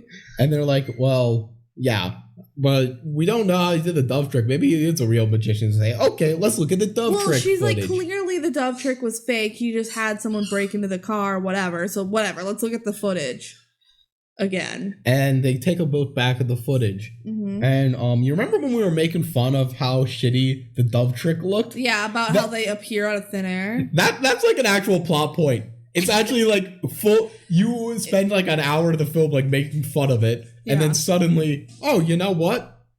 We did it on purpose. It looks bad because the doves are literally appearing out of thin air. Yeah, they go like frame by frame and realize that the dove appears out of thin air. They're like, it must be real magic. I can't believe it was a plot point. Yeah, I thought it was hilarious. It's like, such a good cover. Yeah, where you're gonna think it's just bad editing, but no, it's actually real magic. Maybe this movie's actually really smart. I feel like this movie is smart. It's just also incompetent at the same time. I'm a fan of this movie. I'm more than you are, but it's a wild. It's a weird one. Yeah. So Allison's like, now I fully believe him 100%. Now I'm in. I'm back on the Danny train. Yeah, I didn't fight with him for that long, but she goes looking for him and he's not in the room and he's not in the vault. So she like checks the basement and overhears Max and Danny in a hallway. So she like stands on like a little table to take a peer. She pulls out her camcorder and it's recording a conversation between them. Literally mid-conversation, Max is like, so you see, I had to fake the skeptic thing because you're real magic and I'm real magic. Yes. Yeah. So I'm a real magician and me being the skeptic president, it's just a cover because no one would believe a real skeptic is a real magician. It's so funny. We didn't get to see the beginning of this conversation of Max being like, hey, Danny, come here. So I lied. You are real magic, and I'm real magic. He says only 1 or 2 real sorcerers are born every generation. And guess what? You're one of them. I created this whole show just as a cover to have the sorcerer find me. Again, why did the sorcerer have to solve this puzzle? I can't believe this worked. Yeah. It shouldn't have. The majority of cases, this should not work. Yeah. But whatever. And Max says, you're untrained, Danny, but you're going to be real strong soon. And Antonio DeMilo. That's DeMilo. I didn't have his full name down until now. The magician. He was my mentor. He was a real magician too. Yeah, he's my mentor. I will be your mentor. So Max and Danny look at some toy like knights, like KNIGHTS. Yeah. And they say, "Hey, you want to play like the hit new video game where we play Knight Attack?" And they have their knights fight each other. This is such a... It's a weird like part. Stop motion. But also, is it... Like, I feel like they're humans in the knight suit being like stop motionified. Yeah. In like a cutaway. I don't know how they filmed this. I'm still confused about it. It's weird. It's weird. They have a whole knight fight scene. And he's just like... Look, Danny, with your magic, you can control the little knight figurine. Fight my knight figurine with your knight figurine to prove your magic. And then Danny starts getting like real into it. He's super into it. He's like, Suddenly, a real life mace flies by Max's head. He's like, oh my god, I could have killed you. I'm so sorry, no, Max. Danny, it's okay. I'm your mentor. I will help you. That's what mentors do. And he's like, we're just gonna be done here. Yeah, it's okay. We'll get your magic under control. So now I've got a gift for you. Here is a super special magic ring. Oh my god, a special ring. He's like, yeah. So the way that this ring, what it's gonna do is it gonna control your magic so you don't do any unexpected spells. Yeah. It's gonna control it. And we'll be able to train your powers up. Mm-hmm. And Dan's like, wow, how does it work? And he says, magic. Magic. It's great. It's so funny. Yeah. Like, yeah, dumb, Danny. What the heck? It's magic. Yeah. So Danny wears it and he leaves. And he's like, wow, that was so cool. He doesn't say that, but he's very clearly happy. And right, like 2 seconds after Danny leaves, Paul walks in the room through a different door. Remember Paul? Yeah, I remember Paul. And he says, well, that went well. And Max and Paul talk, and he's like, Danny may be more powerful than even me. But as long as he leaves the ring on his finger, his power will be mine in 24 hours. And as you know, you can't remove the ring from yourself. Someone else has to do it. So he's gonna die soon, just like the Milo before him. The way that line was cut in, like you see Max talking, and then it cuts back to Allie, who's still listening, and then back to Max, where the cutaway was him saying, "As you know, you cannot take it off yourself." I feel like that was 80 yards later, because they're like, "Shit, we never did explained." Like a test screening of this, and they went, "No one understood that you couldn't take the ring off yourself." Yeah, shit, we didn't explain about the ring thing, so. Like, how did Allie know you can't take it off yourself? It's really dumb. And as you know, you can't take it off yourself. Yeah. Just the exposition being vomited onto you is crazy. Timberwolves update. They are up by 18 with 4 minutes to go. I bet the fans love the Timberwolves updates. Everyone loves hearing Timberwolves score updates from the past. Yeah, their series could very well be done by the time this comes out. All right. So Allison goes to Danny's room and she's like, I gotta tell you stuff. Oh, Danny, wake up, Danny. Danny, wake up. And Paul catches her staying up and's like, you should go to bed. It's your bedtime. And Allison's like, oh, okay. Yeah, she just gives in. She should have, if she really wanted to pretend like she didn't know anything, she should have been like, oh no, but I need to talk to Danny about the competition or something. Yeah, well, I think Paul's comment was, it's getting late. This is a big day for the competition. You should rest up. So the next day, outside on the premises, Danny's just out juggling. And this completely is against his entire character, where he's just happy-go-lucky, juggling 3 clubs, and he's like a bunch of kids there, and he's like, "Hey, y'all, I'm juggling." It's so funny. He's so much happier. Allison comes in and interrupts his juggling. He's like, "We need to talk," and he goes, "Nice catch." And he's so much happier. He's so Max happy.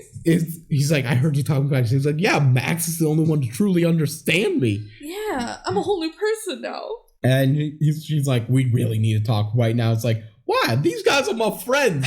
We don't need to go in private. I feel like a normal kid. But Paul comes over, so she's like, "No, we gotta go." And she pulls him over, and he's like, "Why are you thinking me?" It's just so funny. It's so different than the character of before. He gets a magic ring that suppresses his powers, and he's like, "I have friends now, and I can juggle." But all these kids are just like, "We barely know you." His character is completely different with the ring on. These guys are my homies. Like, now that I'm not magic anymore, I can be a real kid with real friends. Yeah. That's so funny. So, yeah, Allison's like, or Danny says, "I feel like a real normal kid." And Allison's like, "Well, maybe that's not who you're supposed to be." Allison says, "I know, blah, blah, blah." She'll explain everything we've already explained. And also, Max is going to steal your powers. No. I have proof. I have proof. Yeah, because Danny doesn't believe it, because why would he believe it? Yeah, he's like, "No, Max made me he understood me." Yeah. So Allison grabs her camera to show Danny. She could have just shown him in the camera. No, she has to go to the TV. But she has to go to the TV, so she goes to Miss McAllister. Yeah, I remember know, her? I don't know why they have to go to Miss McAllister too. Yeah. But she's like, "Miss McAllister, Danny's real magic and Max is real magic, and I have proof." And it's like, this is way too much. Just say, "Hey, can I put this on the TV?" She'll probably be like, "Okay." Yeah, I don't know why you have to try and prove this to her when, like, Danny obviously already believes you about him being real magic, so. Yep. So, Max comes over while they're trying to play it, and he says, "Oh, Allison's at the footage right there. Let me see it." And he grabs out, like, the film recording, rubs his sweaty thumb on it. His magic sweaty thumb. Yeah. To erase it. And then they put it in to see the footage, and it's all static. And she's like, "McAllister, you gotta believe me. I wouldn't lie about this." But Max says, "You know what? This is obviously too hard on you. We shouldn't have had kids running this project. You're kicked out of the show. Go home. Goodbye." And she's like, "Danny, tell him the truth. Tell him you believe." Notably, only Miss McAllister doesn't know here that he's magic. Yeah. But he's like, "I'm not going to admit it. See ya." He's like, "Yeah, I'm not real magic. Bye, Allison." But then she's so sad and she walks away, and then I think a commercial break happens and Danny goes to chase after her. It does not fit really to me that he would chase after her right now, but he's very oh yeah, because he wants to be like, "Wait, but no, I don't want to be mad." He's like, "Allison, I couldn't believe you. You have no idea how happy I've been lately." You have no idea how happy I've been these last 12 hours where I could be a normal kid. I have friends. I can all juggle. I've ever wanted. And Al said, "Did you come here to be normal or to be accepted?" Yeah. You came here to find real friends. She keeps storming off and he keeps chasing her. "Allison, Allison." And she's like, "Your last great trick was making your one ally disappear." Damn. She says goodbye. And so she leaves on the bus, teary-eyed. And she says with, Harvard Allison monologuing, "Well, there was one thing that stuck in my mind. The memory of DeMilo and how they said something about his death. I gotta look into this." So she goes to a local library and goes to, who is DeMilo? Yeah, she's, Googling it. Yeah. And she's like, "Oh, no, DeMilo died during a performance. A prop landed on his skull and crushed it, even though this picture of his corpse has a perfectly formed head." I know. They show his body in his coffin, which is really distasteful and probably disrespectful to the dead. But luckily they did, because when they look at it, he was wearing the ring. What they should have done was just show him during his last show. Yeah. With the ring on. Instead, they're like, "Let's put him in his coffin with the ring on. And then, like, that means either there's multiple rings or Max took the ring off of his corpse. Yeah, probably the second one, to be honest. What the fuck? Yeah. So, she's like, I gotta go warn Danny. Like, I gotta go back, sneak in. Yeah. 'Cause Danny's my friend, even though he was just not my friend. Yeah. Yeah. And also, I thought he was gonna die already, I think. I overheard the guy saying that. I don't know if he said he was gonna kill him. Yeah. Maybe. So Harvard Allison gets us up to speed, like, on the whole thing. And it's like, well, now I gotta go save him because he's my friend and I love him. There's not really romantic. There's some tension, but there's nothing romantic between the two. No, it's more so just about them being friends. Yeah. And the current main timeline, Allison sneaks into the finale performance via a prop box that she chips into the ceremony and says, oh, this is for Danny. You gotta let this come in, and everyone believes it. I don't know, misdirection, something. Mm-hmm. Danny's parents show up in the audience, so they're here to watch him die. Yeah, big night for Danny. Yeah, notably, there are people in this audience who, have Danny's back and would probably trust him implicitly. Mm-hmm. And if he said to them, hey, could you remove a ring from my finger? They probably would do it. But Danny doesn't want to remove the ring. Yes. But I'm saying this to set up for a later complaint that I have. Oh, okay. No, you're right. I know what you're going to say. Okay. Yeah. Hunter has now taken a bigger role in the production. He's the producer boy. Yeah, and he's wearing the headset without permission. Yeah, he's like, I'm going to do this, this, and this because Allison is gone, so the show needs more help. And McAllister's like, so stay in your lane. Yeah, you're a child. Yeah. So Danny and Max talk, and he's like, okay, Danny, you got to perform with the ring. And then it's like, I'm literally don't know any actual stage magic. I'm a real life magician. He's like, how's this gonna work if I have the ring on? Can I just take this off for the performance? I'll put it right on after. And Max is like, no, you cannot do that. Like, he doesn't even want Danny to try and take off the ring because then he would know that it's a lie. So he's like, remember how you felt beforehand when you didn't have friends? I didn't have friends. So don't do that. You don't want to feel that. No, I have friends. So the performances are about to begin, and Hunter gets told, hey, Brandon has a current sequin crisis that you got to go deal with, which is just randomly dropped in there. That's pretty funny. Yeah. So Brandon gets past that. He comes out on stage and he does a floating light trick, which is kind of lame, honestly. It's like a little light trick that he's doing stuff with, like, kind of a laser pointer, but ultimately it turns into he gets a brown, like, lunch bag and he pulls a giant pole out of it, which is pretty good. It's a pretty good trick. And then he does some card tricks and he's having fun. We get to see a lot of that stuff. Hunter, during this role, finds that Allison is in the building. It's like, aren't you banned from here?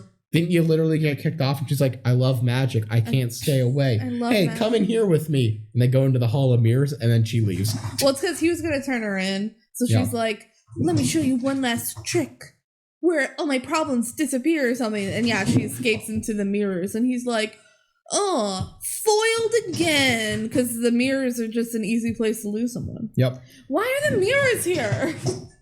Convenience. Convenience. So Brandon's performance ends. And they all get claps. He did pretty well. So now Zoe's turn, and she's killing it. We actually don't get to see any of this trick, like not a single second of it. But Zoe. We hear some claps, so yeah, she good must for be her. Killing it. I'm hoping she wins. Yeah, me too. She's the true underdog. Hunter comes up to Max, who is like watching Zoe's performance, and says, "Allison's here." Like we see it in whispers. Meanwhile, Allison finds Danny and says, hey, I found out DeMilo died wearing that ring during a performance. So you should probably take it off. And Danny's like, I don't want to do that. I don't want to do that anymore. I don't want to do that anymore. I don't want to take off the ring. I want to be a real boy with real friends. Yeah, so they bicker and he eventually goes on stage with the ring. Dun dun dun. She's like, please just try and take it off to prove my point. And he goes, no. Yeah. So now we get to the whole climax of the movie. Yeah. So we're basically done with the movie, if you can believe it. This climax is wild. So Danny goes on stage, and Max is like looks at him, shakes his hand, notices his ring is still on, and he's happy about it. Isn't it an unfair advantage to have Max on stage with you doing the final trick? like, unfair to the other contestants. Yeah, probably. So his trick is going to be lifting 1,000 pounds of pure lead. Hopefully he doesn't get lead poisoning during this. And then he lifts it over his head. How is this a good trick? Like, nothing in here has proven that that's actually 1,000 pounds. Yeah, no, you're right. If they did something where they proved it, they have like an audience member or two try and lift it. Or they like put it on a scale. Yeah, there's a lot of stuff you can do, but it actually is 1,000 pounds, so it's more probably they cut that because you don't know you need that in the movie when you actually can trust it's 1,000 pounds by the law of the movie. Yeah. So Danny's trying to lift it up and he can't do it, until Max helps. Max told him at like one point, "We're in this together now. I'm going to do the magic for you. I have control over it." Yeah. So people are laughing as he fails, but then it like he starts lifting it and they start clapping, and suddenly he starts floating over his head, and they're clapping more and more. Allison is hiding right behind the stage. Yes. Kind of watching to make sure he's okay. Yeah. And then suddenly Max makes a little finger waggle and the weight starts to drop and Allison yells, "Get out of the way, Danny!" Danny, look out! And he jumps out of the way in time so his head wasn't crushed. Yeah. I don't think there's enough time in reality to save Danny here with the little movie magic, because it would just fall and kill him before he had the chance to move. Because he didn't notice it was falling. He was waiting for Allison to tell him to move. Uh-huh. But the weight breaks the floor pretty badly. So it really was definitely going to kill him. 1,000 pounds. Oh yeah, that was going to kill him. Yeah. So now Danny's like, oh no. Max goes on stage. And he tries to take off the ring. Yeah, Danny tries to take off the ring and he can't. And he quietly is like, "Max tricked me." Max goes on stage and just talks to the audience like, "Wow, what a unfortunate mistake for Danny. What if we say we give him one more chance? Aren't you cool with that, audience?" Like, okay. And Danny's like, "I need an assistant for this." And Cedric brings out the box that has Allison in it. How did Allison get in the box, man? That's where she snuck in initially, I think. Oh, was it? I think. I don't know. Now we don't need to think too deep about it. She's in a completely different outfit now. So I think it was just magic. Yeah. Yeah. So, Allison is in the box. Uh-huh. And Max starts stabbing the box with swords. Yep. Big presentation. Classic trick of, how am I stabbing the box with swords with a person inside? Yeah. And out the third sword, Allison yells out, and Danny opens it, and she's not there. She's completely gone. Disappeared. And then they close the box and open it again. She's there! Whoa. What a magical trick. I don't get... Because at this point, Max has all the magic, right? Yeah. Is he just toying with... I don't know. It's so unclear. If he really wants to kill Danny, which he's already done a murder attempt, I feel like there's so many other ways he could have done this. Is he just doing it as a I'll kill him on stage in front of his parents so that it's a good cover and I don't go to jail for murder? This is the point where earlier when he's like, "I need an assistant to help me take my ring off." Why don't you just run to his parents who are sitting in the front row? Say, "Take my ring off, please." They'll believe him. Yeah. Yeah. Why don't you just run away? There's so much stuff that could happen here. The social pressure to stay on stage. He's a real showman.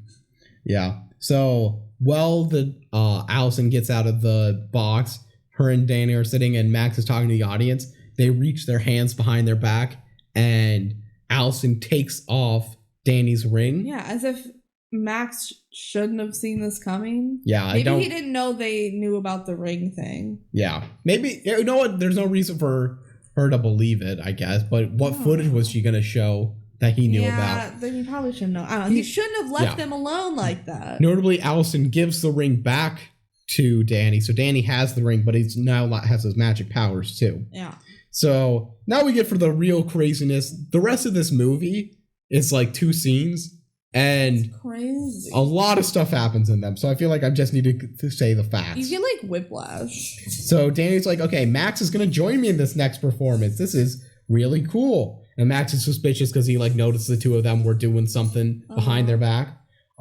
Suddenly Max makes Danny float in the air and he shoots up into near the ceiling and spins him around. Yeah. And he's spinning in circles. And Allison yells out, "Use the ring on Max! You can do it!" So Danny flies through the air, holding the ring in front of him it's a little sandwich or something he's trying to eat. Yeah, and you get a POV through the ring. And somehow he flies straight, presumably on the ring getting put onto onto Max's finger. The way it cuts, like you don't see the ring slide onto his so finger. So he either threw it dead onto the finger, magicked it on, which seems impossible for a magic item like that, or something else happened, and then he flies into Max, and Max disappears in a puff of smoke. Yeah. What? How did this happen? The ring's supposed to take away Max's magic. Yeah.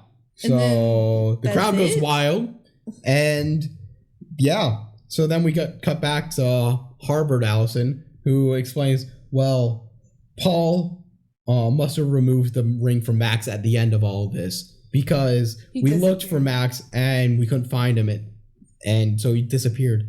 Also, all of the tapes of our show disappeared, so it never aired until they magically appeared in my room like a couple days ago. Whoa. Or something. Yeah, so she says, I edited this all together so that you could see the truth. So that means this whole movie was Allison's documentary edit.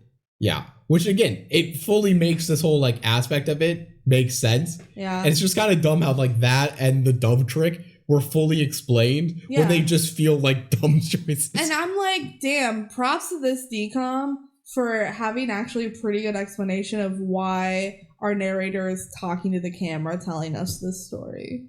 Yeah. Like, I'm impressed because I thought it was stupid. So once Danny realized Max was still out there, he started honing his skills and hiding to make sure he can win the final battle. I don't know if they were setting up a sequel or something here. I feel like they were leaving it open for a sequel, Yeah.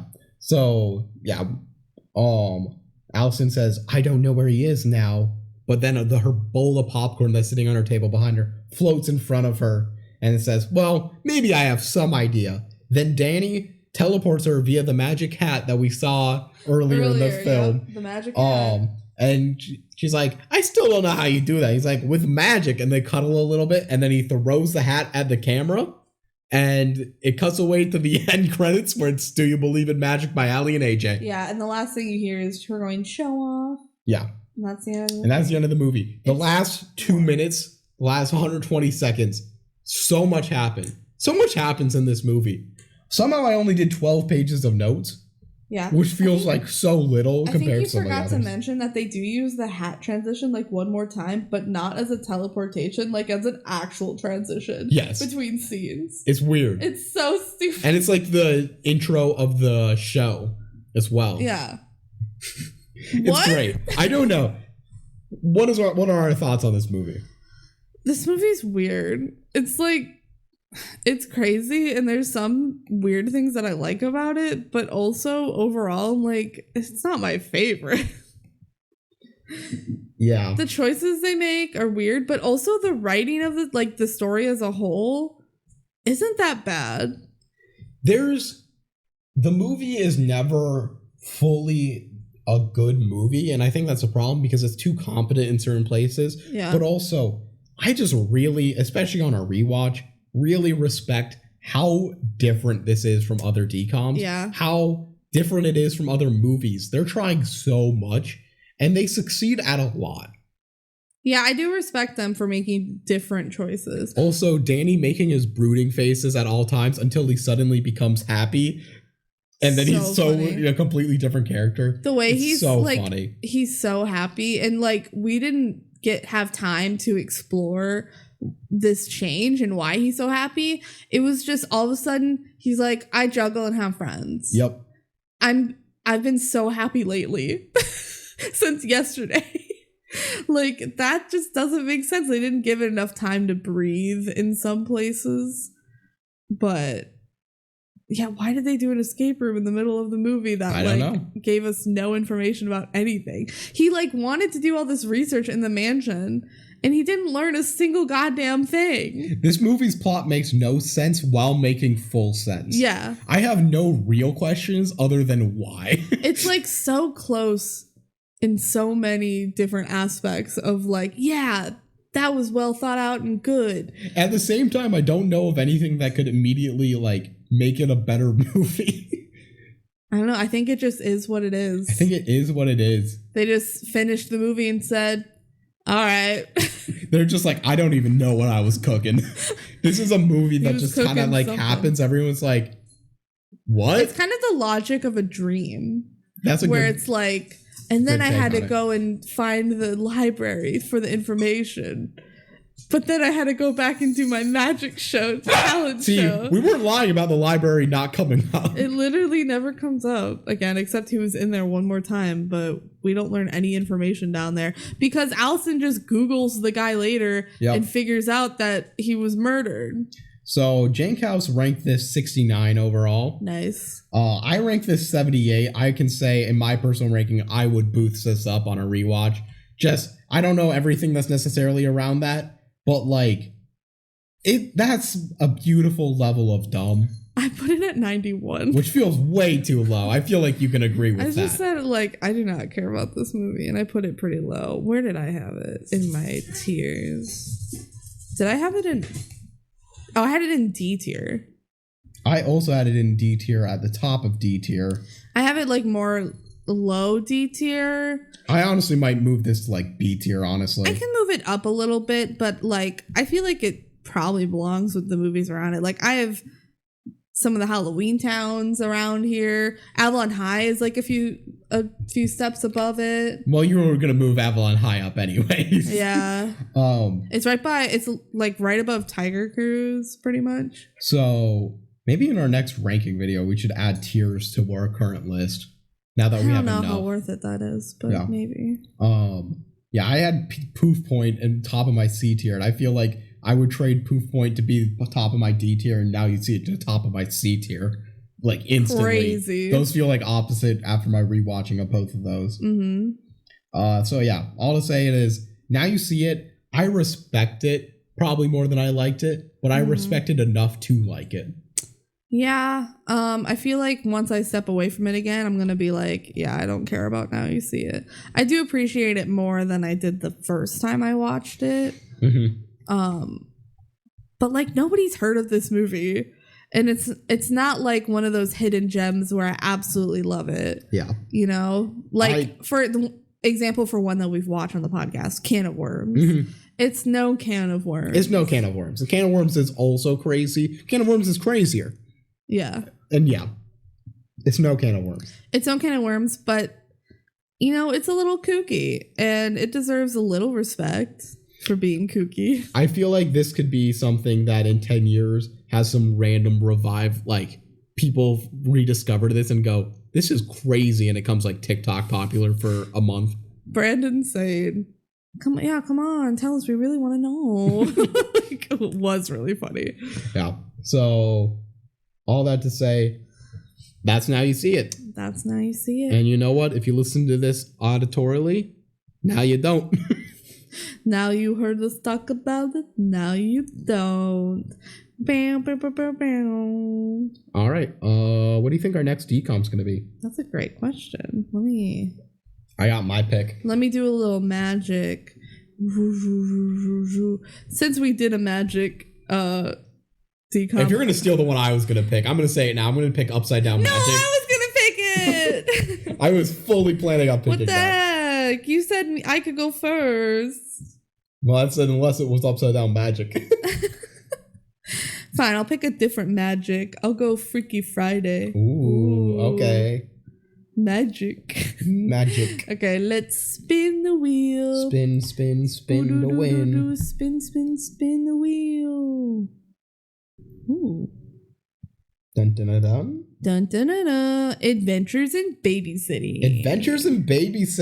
I'm excited about this one because this one has Sabrina Carpenter, who's been like blowing up lately. She's having a real moment. Yeah. Okay. So this is her one DCOM that we get to watch. Adventures in Babysitting, the 100th DCOM. Yes. That is also significant. There's a lot of aspects to this that we'll have a lot of things to talk about.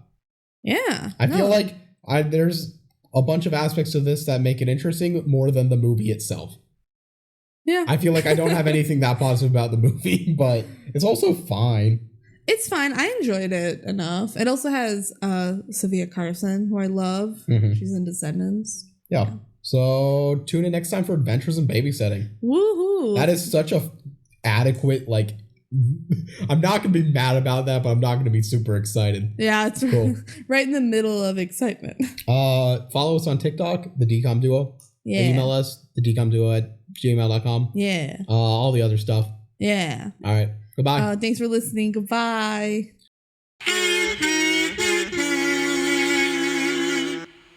Scenes from our next episode. Oh, a babysitting gig for money? Yeah, I could probably do that. Oh, a babysitting gig for money? Yeah, I could probably do that. Wait, you took my babysitting gig? Grr. What the heck? Wait, is this an 80s movie? No. It's a remake of one. I'm a kid and I want to be a chef. Chef. Yes, please. I'm a kid and I want to roller skate. Is that one of them? Let's go, Sabrina Carpenter. I want to get a tattoo. Yeah, I really don't remember this movie perfectly well. I'll be honest. This is forgettable. And all the kids got to follow their dreams. And everyone learned a valuable lesson that you can make 100 DCOMs and then you can make like 20 more still. And you can have an adventure in babysitting. Take you to the wild side. Wild side. Yeah. My favorite Sabrina Carpenter song.